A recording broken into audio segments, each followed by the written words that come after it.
మీ అందరికీ పండుగలు ఉన్నాయి, నాకు పండుగ ఉంది, నేను గొడవలు పెట్టుకోవాలి, అందరూ గొడవలు పెట్టుకోవాలి. కానీ ఏం లాభం? ఏం లాభం చెప్పండి? బ్రహ్మోత్సవాలకి మనకు అవకాశం ఇవ్వడానికి కష్టపడుతున్నారు నారాయణ. వాళ్ళు కడప నుంచి వచ్చారు ఒకే మాటకి మనకు అవకాశం ఇవ్వాలి.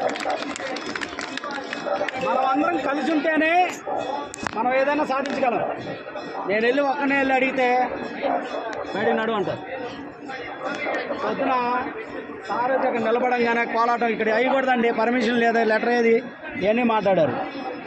మనం అందరం కలిసి వేస్తుంటే సైలెంట్ అయిపోయారు. ఎందుకని? బలం, ఐకమత్యమే మహాబలం. ఈ మాట లేదు.